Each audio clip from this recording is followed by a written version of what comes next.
నేడు నల్గొండ జిల్లాలో బీజేపీ జాతీయ ప్రధాన కార్యదర్శి బండి సంజయ్ పర్యటించనున్నారు. ఈ మేరకు నల్గొండ, ఖమ్మం, వరంగల్ పట్టభద్రుల ఉప ఎన్నికల సందర్భంగా ఎమ్మెల్సీ అభ్యర్థి గుజ్జల ప్రేమేందర్ రెడ్డి గెలుపుకి మద్దతుగా ఆయన ప్రచారంలో పాల్గొనున్నారు. అనంతరం నల్గొండలో ఏర్పాటు చేసిన పట్టభద్రుల సమావేశానికి బండి సంజయ్ హాజరవుతారు.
నేడు నల్గొండ జిల్లాలో బీజేపీ జాతీయ ప్రధాన కార్యదర్శి బండి సంజయ్ పర్యటించనున్నారు. ఈ మేరకు నల్గొండ, ఖమ్మం, వరంగల్ పట్టభద్రుల ఉప ఎన్నికల సందర్భంగా ఎమ్మెల్సీ అభ్యర్థి గుజ్జల ప్రేమేందర్ రెడ్డి గెలుపుకి మద్దతుగా ఆయన ప్రచారంలో పాల్గొనున్నారు. అనంతరం నల్గొండలో ఏర్పాటు చేసిన పట్టభద్రుల సమావేశానికి బండి సంజయ్ హాజరు కానున్నారు.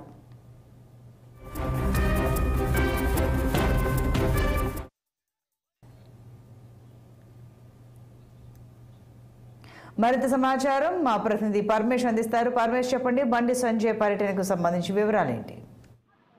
Good morning Santoshi.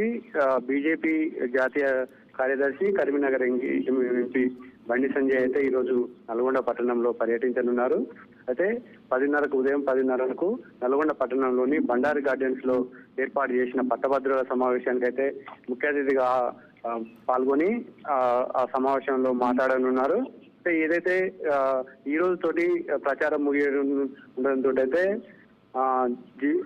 జిల్లాలో ఏదైతే ఈ మూడు జిల్లాలకు సంబంధించినటువంటి పట్టభద్రులకు సంబంధించినటువంటి ఎమ్మెల్సీ ఎన్నికలు ఈ రోజు తోటి ప్రచారం ముగియడంతో అయితే ఈ మూడు ప్రధాన పార్టీ అభ్యర్థులకు సంబంధించినటువంటి ప్రచారం అయితే జోరుగా చేస్తున్నటువంటి పరిస్థితి ఉంది. దీనిలో భాగంగానే ఈ రోజు బండి సంజయ్ అయితే నల్గొండ పట్టణానికి రానున్నారు. అయితే ఇప్పటికే ఈ మూడు పార్టీలకు సంబంధించినటువంటి రాష్ట్ర, కేంద్ర స్థాయి నాయకులు కూడా పర్యటించి ఇది ఎంత ఇంపార్టెంట్ అనేది కూడా వాళ్ళ కార్యకర్తలకు దిశానిర్దేశం చేస్తున్నటువంటి పరిస్థితి కూడా ఉంది. ఏదైతే ఈ రోజు సాయంత్రం 4 గంటల నుంచి ప్రచారం ముగిసినట్లయితే ఈ రోజు ఇటు తీర్మాన్ మల్లన్న కావచ్చు, ఇటు బీజేపీ కావచ్చు, ఈ ముగ్గురు కాంగ్రెస్, బీజేపీ ఇద్దరు అభ్యర్థులు కూడా ప్రతిష్టాత్మక తీసుకొని ఇక్కడ ప్రచారం నిర్వహిస్తున్నటువంటి పరిస్థితి కూడా కనిపిస్తుంది. Santosh. Right Paramesh, thank you.